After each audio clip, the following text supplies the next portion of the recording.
Hello, this is Rob from eurordis here for your RareConnect June Moderator webinar. Today we're going to look at some new articles we've put on the Moderator blog. We'll talk about how to edit posts, add documents, events, and articles on your RareConnect community. We'll show you how to create Google Alerts for your rare disease, talk about the Google Grant program and how we use Google AdWords to drive traffic to the RareConnect communities. Marta will talk about optimizing Facebook posts if you're operating the Facebook page for your rare disease patient association. She'll then talk about HootSuite, a tool we use for looking at Twitter conversations, which you can connect to your Twitter account. And finally, I'll talk about searching databases on the list that you see here on our moderators blog at moderators.rareconnect.org. You can find the presentations from our recent workshop during the eurordis membership meeting in Madrid. You can also find a list of rare disease national alliances and helplines in different countries around the world to help you to find answers for people who are contacting you from these countries. Finally, an article on rare disease awareness days could be interesting for you to see when different disease groups have organized their awareness date, and you can add your awareness date to the list by filling in this form. Next, I'm going to show you on the back end of RareConnect how to view, manage, and add new content to your community. First, go to rareconnect.org/backend.php and enter the username and password that you normally use to enter the front of the RareConnect website and communities. Next, you'll be taken to this page of testimonials or stories that members of the RareConnect community have added to your community. You can also view and add articles, which could be scientific articles or videos, documents like PDFs or brochures from your patient group, and you can view the frequently asked questions and comments on the testimonials. You can also view your patient group details and how to edit those, and you can view all the patient groups who are part of your community. You can add a new event here in the backend by going to the bottom, clicking on New, adding a name, description, date, location, URL, selecting your community, and clicking on Save. Finally, I just want to show you that if you want to change the status of maybe an old article or story on your community, you can go in and view the article and click on Unpublish there so that no one in the community can see that article anymore. So we hope if you have questions on using the back end of the community and adding new stories, articles, documents, or events, you can ask us. But go ahead and give it a try and see how it goes, and at least have a look at all of the content that's in your community. Set up a Google alert about your rare disease so that you never miss any news or publications on the web about your disease to pass on to others in your patient group. So first, in the Create an Alert box about, enter your disease name. For example, let's say epidermolysis bullosa.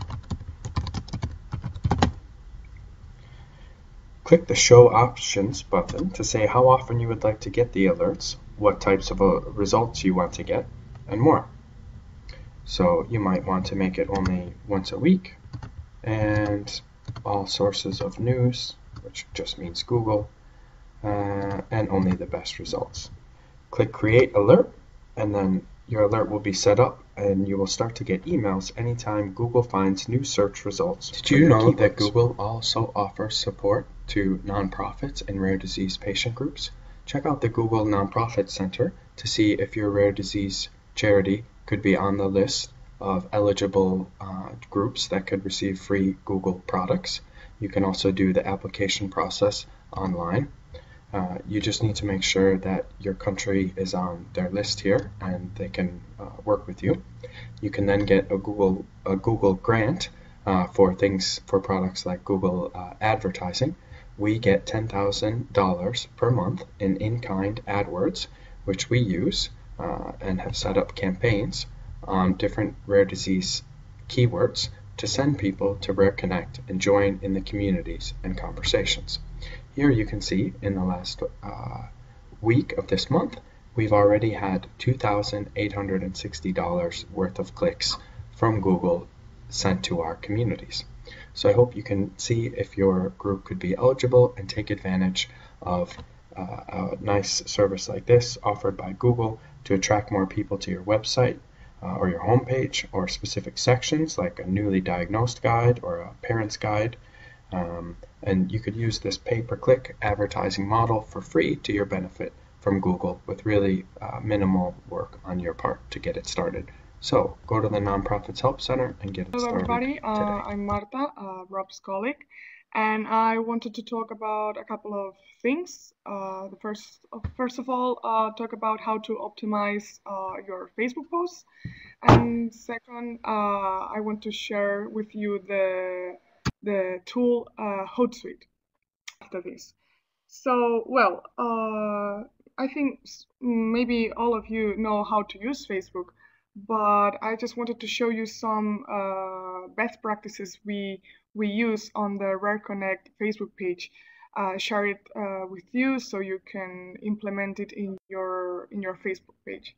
So first of all, you know with Facebook that you compete with other posts all the time. You compete for the attention of the audience because there are a lot of posts every day, every hour. So you need to stand out and make your posts more visually attractive and more that catch more the attention.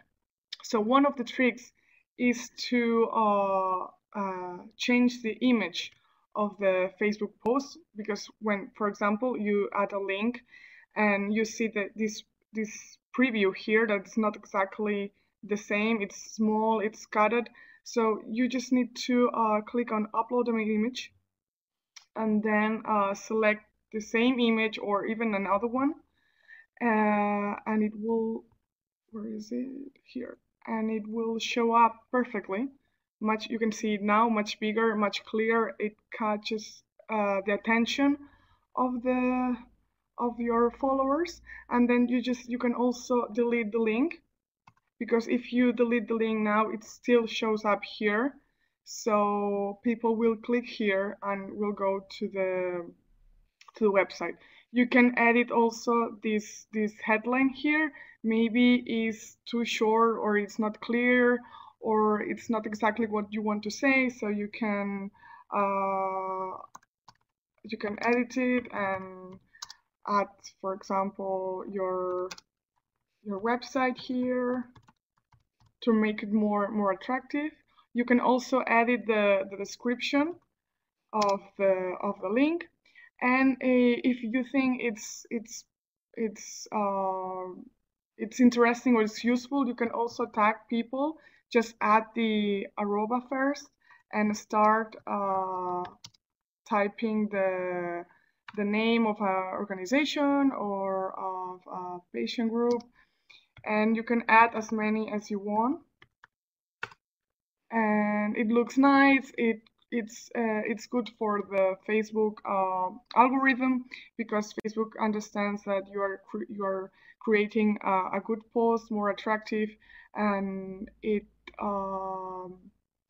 allow you to it allow the post to be seen by more people.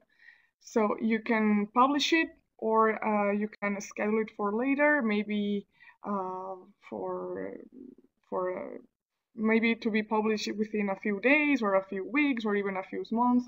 You just need to select here the date and the hour you want it to be published, and just click schedule, and it will be published whenever you choose.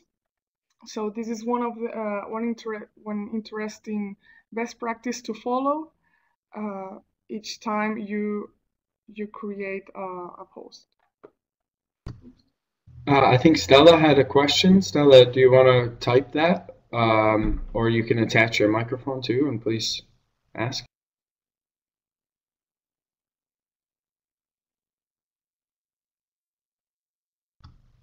Okay, maybe she didn't raise her hand to ask a question. If anybody has any questions, please type them here in the chat box or stop us while we're talking. Okay, keep going, Marta. Okay, sure. Then what else? You can, for example, publish. It happens the same.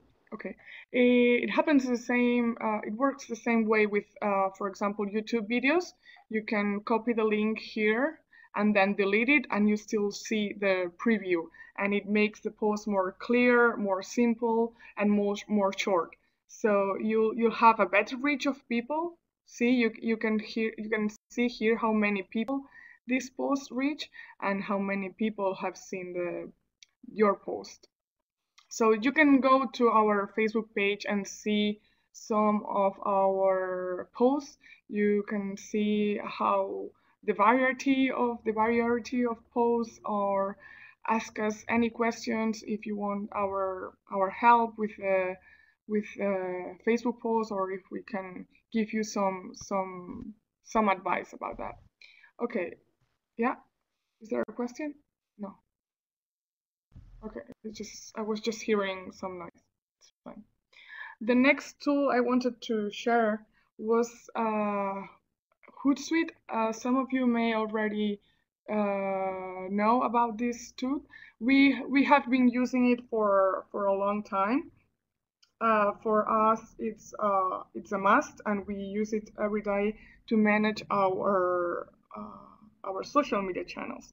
HootSuite is a social media management tool, and we use it to manage our social media channels and to be informed on the latest news about the rare diseases and the rare diseases of the RareConnect communities. So you just need to go to hootsuite.com.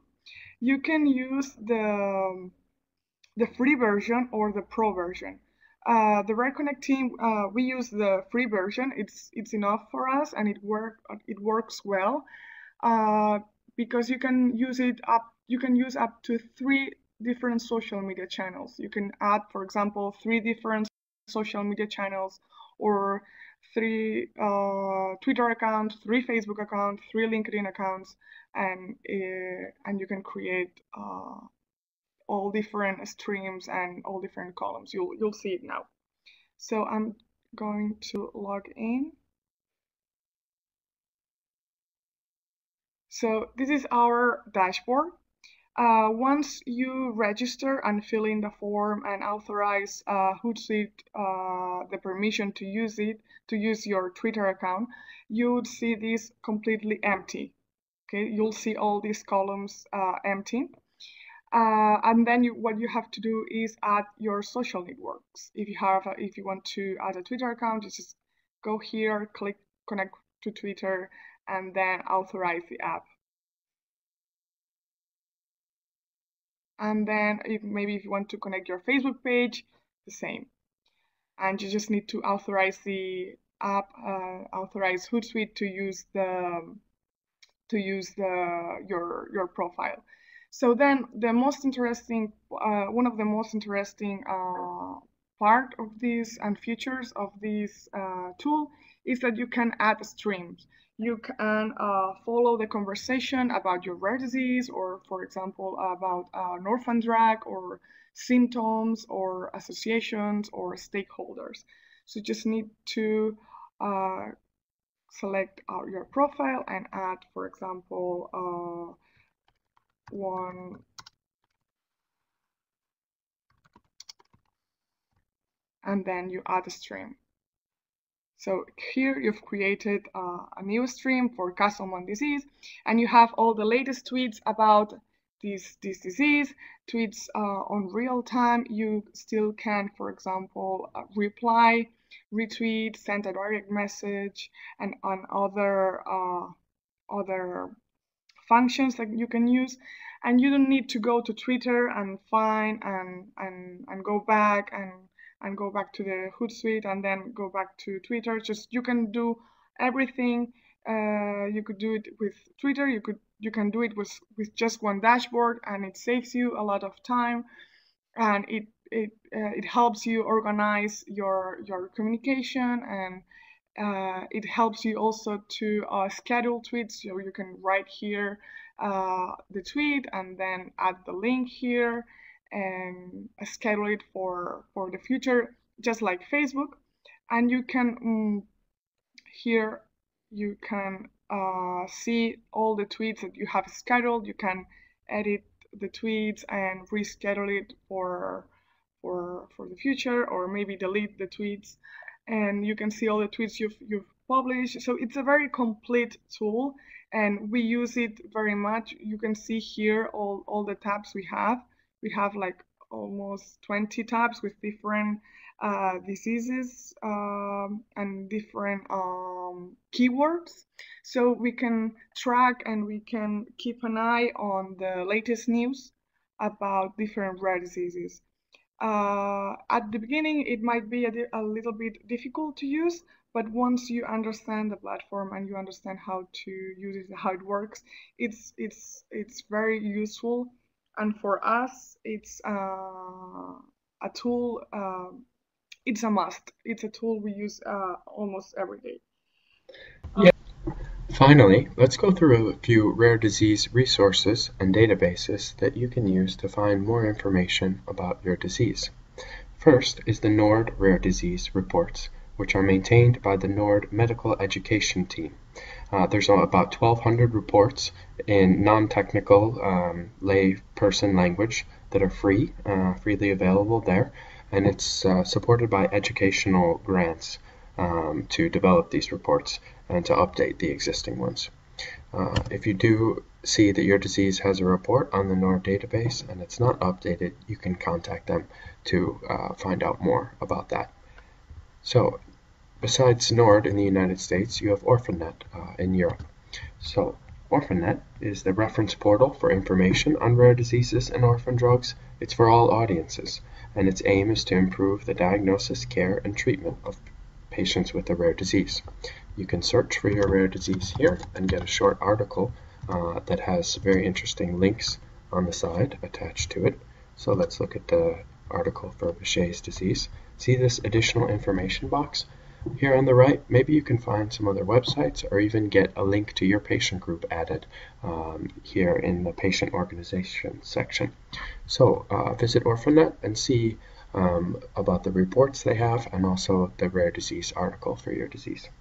While you're there looking at Orphanet, you can also see their list of rare diseases, which is updated along with new research. Here, this guide was updated in 2015 and has the disease name for all the different rare diseases along with the ORPHA code for identifying those diseases. Finally, on Orphanet, you should sign up for their Orphan News, which comes out twice a month. Here's the address, and you can just subscribe there. The Orphan News is really great to have information about treatments, research, policy happening all over the world that can affect your rare disease patient group or your treatment or your family. So it's good to stay up to date with what's happening around the world through getting this free and without advertising Orphan News newsletter sent to your email box. Finally, let's have a look at PubMed. PubMed is a bibliographic database made up of 24 million citations from journals and books. It's a free resource and it's maintained by the National Institutes of Health.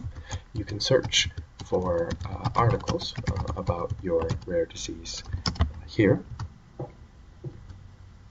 and find free articles which are open access and open to the public with full text. Just look for that free there. You can also set up an alert so that anytime a new article is published on PubMed with your keywords, that you'll get an email alert to tell you that that article is there. So let's go and click on Create Alert for that search on intestinal Behçet's disease. I already have an account here through my Google account, so I'll just sign in here. That's my Google account, and now that'll redirect me back to the PubMed page, and I'll be able to easily save that search and have the results be going to my email. So I would like weekly if there's any new results on Mondays when I'm likely to be at my desk and checking email, and send 100 items, but don't send when there are no new results. And I'm just going to set a reminder that this is for intestinal Behçet's. Click on save, and now I get those new scientific articles in my box. Another service of the National Institutes of Health is the GARD, which is established by the Office of Rare Disease Research. The GARD coordinates and supports rare disease research, responds to rare disease opportunities for research, and provides information to the public on rare diseases. The goals of GARD are to identify, stimulate, and coordinate and support research to respond to the needs of people who live with a rare disease. So very similar to Orphanet in that way. The information center that the GARD provides gives people access to information specialists who can answer and do queries of databases for people's questions. So, for example, let's see what kind of questions there are there on Behçet's disease. Maybe we have a question about Behçet's disease and diet, and I can ask it there. I can ask it here. Okay, we'll find the article on Behçet's disease first. There it is. You can see it's got a lot of different information here, symptoms, cause, treatment, etc. Your question's answered. Now I have a question, let's say, about diet and Behçet's disease. What's the recommended diet that someone with the disease should be taking into account? So I don't see any questions about that that have already been answered. So I can ask a new question to a GARD information specialist by clicking here and going to this web form, filling in my name, making sure I enter the disease so that they know what we're talking about, and then my question. And they'll do a literature review if they can and send it to you by email and publish it there on their website for other patients who might have a question. They do this in English and Spanish, and you don't have to be from the United States to ask a question. I've done it, and they came back to me very quickly and very clearly with a nice response backed up by scientific articles. So I hope you can consider asking a question and looking at the GARD website. That's all for our June RareConnect Moderators webinar. We hope you found some of these resources interesting, and please do get in touch with us if you have any questions by writing to team@rareconnect.org. We look forward to keeping in touch with you, and please take this opportunity to update your community about what your patient group has planned for this summer. Thanks very much, and see you next time.